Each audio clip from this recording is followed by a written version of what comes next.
how paranoia is creeping into the Ferrari and Red Bull rivalry this year. Paranoia.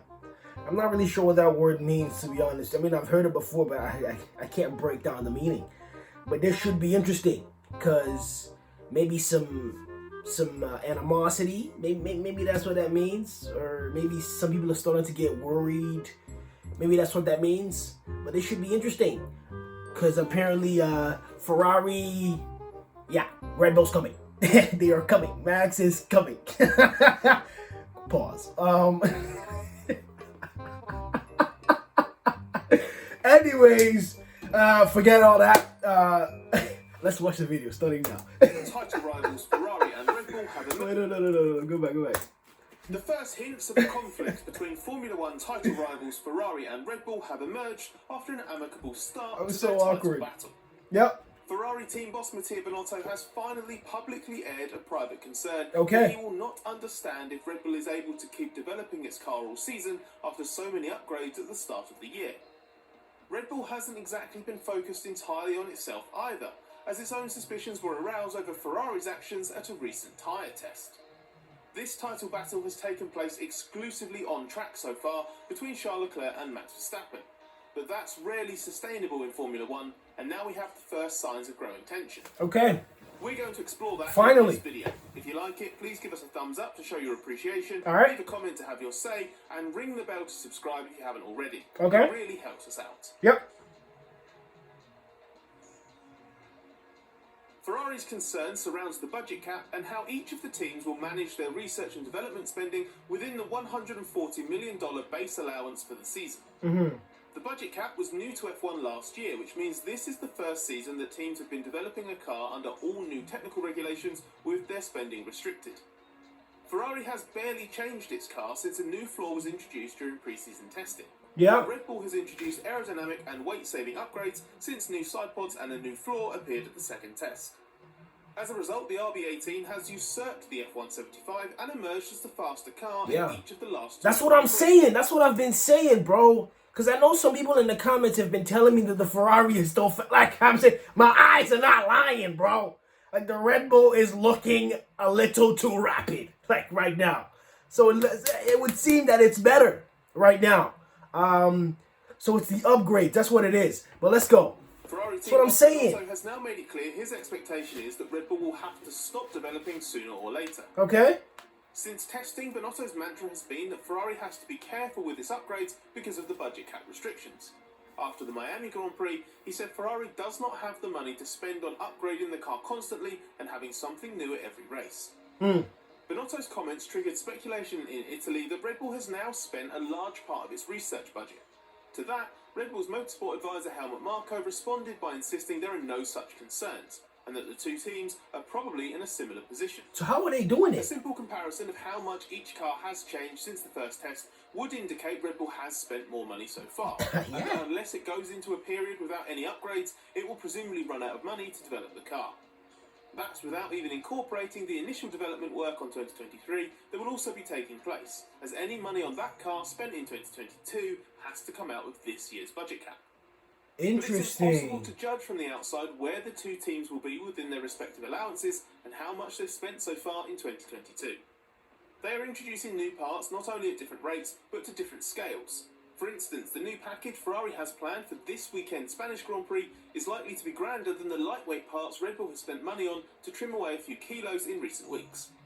And even if both had produced like-for-like upgrades, it would still not be an exact comparison, as different R&D and manufacturing processes mean that Red Bull and Ferrari would almost certainly be designing and producing parts at a different cost. Furthermore, Red Bull's argument seems to be that Ferrari's development budget will be impacted by unforeseen repair bills. That came from Marko, and he might have a point. Carlos Sainz has now crashed at Imola and in Miami, while Charles Leclerc damaged the floor at Imola. True. Marko has also asserted that the main issue Red Bull faces on the budget cap is increasing inflation, which impacts all the teams. And that chimes with comments from Red Bull team boss Christian Horner, who has admitted that continuous development is not possible. So that's the initial sign of conflict from Ferrari's side. But what of Red Bull? During the Miami weekend, it became clear that Red Bull was among the most interested in and annoyed by Ferrari's use of two different floors in a recent tyre test. Ferrari took part in a Pirelli test at Imola after the Emilia-Romagna Grand Prix. Images emerged of the F175 running two different floors over the course of the day, which prompted speculation that Ferrari had been evaluating different components. F1 sporting regulations dictate that new car components cannot be used during tyre testing, stating that the cars at these tests must only use components of a specification that have been used in at least one race or test during the current championship year. To qualify as having been used at one race, the part must simply have been used on track at some point of an event, including practice sessions. The rules also prevent component changes during the test that give any sort of information to the competitor that is unrelated to the tyre test. Setup or component changes are only permitted when agreed in advance with Pirelli as part of the tyre evaluation procedure. This means a team is not permitted to back-to-back different component specifications to gather data for their own purposes, even if a component has been previously used. As a result, Ferrari's rivals challenged the FIA on whether Ferrari had broken the rules at Imola, and paddock whispers suggested that Red Bull was the most aggrieved. However, the FIA looked into the matter and determined that Ferrari had only changed components because the car suffered floor damage in the morning. And this isn't just Ferrari telling the FIA this after the fact, there would have been someone from the governing body on site at the test at the time. Horner accepted this during the Miami weekend, but his justification for the excitement, as he put it, around the Ferrari test was that the team appeared to have some new components. It was wrongly speculated that the floor Ferrari switched to was a development item that previously appeared in Australia. But Ferrari actually used an older specification of floor that had been used during the pre-season test in Bahrain. The updated floor from Australia was a packer that changed the shape of the diffuser and was run in Friday practice there. Ferrari is expected to introduce the real version of that development soon, along with other floor changes, but this had nothing to do with its component swap at the Imola test. Interesting. Horner said this meant the floor complies with the regulations, and was happy that the FIA had conducted what he believed was necessary police work and due diligence. How did they know all this, though? His concern was obvious. How does Red Bull know all this? Like, they're not the ones working on the car. How did they know all this? But anyways, let's go. Ferrari had found a way to turn the test into an aerodynamic evaluation or development test, which is not what the tyre tests are for. In the end, it became a non-story, but it was still a good example of the sort of paranoia that creeps into title fights. After all, claims and counterclaims between Red Bull and Mercedes over what each team was apparently doing or not doing with various components became a dominant theme of their rivalry last year. That's facts. Speaking of last year, 2021 title rivals Mercedes and Red Bull were butting heads well before Verstappen and Lewis Hamilton collided so spectacularly at the British Grand Prix. So where the Red Bull and Ferrari rivalry goes from here is interesting. Will it deteriorate, or will the pally relationship that Red Bull has seemed keen to play up continue? Red Bull has really laid it on thick how much it's supposedly enjoying the battle with Ferrari this season after its 2021 fight with Mercedes became so toxic and the Horner-Toto Wolff feud seemed to become personal. For example, Horner said Binotto is a nice guy when asked about a comparison between this rivalry and his one with Wolff and Mercedes. I like this dude. Meanwhile, Marco had a few swipes at Hamilton's motivation and said that Ferrari is a much better rival for Red Bull because there was so many politics with Mercedes, which must be the first time anyone's ever suggested that Ferrari's not a political opponent. But the overt friendliness will fade as the stakes get higher. Even Horner admitted to that in Miami when he said it's going to boil over at some point. So far, Leclerc and Verstappen have kept it clean, although the same could be said for Verstappen and Hamilton after a few races in 2021. The 2022 battle likely needs a similar flashpoint for the Verstappen-Leclerc fight to ever get so dramatic, but as Horner indicated, it can also be escalated off-track.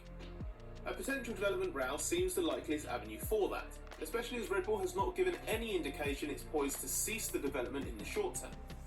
Further weight-saving new parts are expected this weekend in Spain, and Horner has promised some development coming in the summer. Interesting. That's not necessarily directly relevant to what Binotto has talked about because his concern will only play out longer term. But Red Bull will have long since committed to the spending on its imminent upgrades. But the fact that Binotto has finally made quite strongly a public observation on Red Bull's development rate is significant for two reasons. It means a specific concern exists, which creates a point of public disagreement, and it immediately increases the scrutiny on how many new parts Red Bull introduces from now on and how often they appear. So every Red Bull upgrade will now be accompanied by questions about what that means for development. And in the wake of Red Bull being one of the teams that was most curious with the intrigue into Ferrari's floor change at that tyre test, it confirms that the tension in the title battle is gently increasing on both sides. The Ferrari and Red Bull squabbling is still small fry for now compared to last year's animosity, but it's no longer completely absent, and it may not take much for it to escalate from here. Okay. Well, I'm not sure if Red Bull fans should be worried because apparently there's a cap, and part of that money has to go to next year's spending.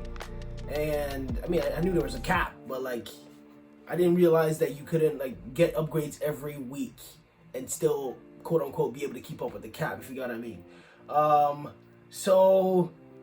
What's his name? The Ferrari team boss bringing it to light. That's kind of like a power play, because now like every time Red Bull comes in with an upgrade, like it's gonna be scrutinized. Like, how is this gonna affect this? You know what I'm saying? Like, there's probably gonna be some disagreements going on. That's a strong power play. I like that. But yeah, this is gonna be fun. This is gonna be fun going forward. It's gonna be fun, cause at some point Red Bull is gonna stop upgrading, and it would seem the Ferrari upgrades are coming in. And yeah, cause I know like the Red Bull has been looking a little rapid as of recent. And I need the Ferrari to step it up. So hopefully the upgrades they're coming in this week. Leclerc can utilize that and, you know what I'm saying, do his thing at a high level, and, you know what I'm saying, take it to max, bro. Like, come on, bro, take it to max. But yeah, and yeah, it should be fun. And I do think at some point heads are gonna butt. You know what I'm saying? Heads are gonna hit together. At some point heads are gonna clap. You know what I'm saying? Cause it seems to be starting up. You know what I'm saying? The tensions are starting now. That's what I love to see. Tension starting. At some point, the press conference is going to blow up. Ouch. Anyways, hopefully you enjoyed the video. And if you enjoyed the video, don't forget to like, subscribe to the channel. We'll see you guys in the next video. Peace.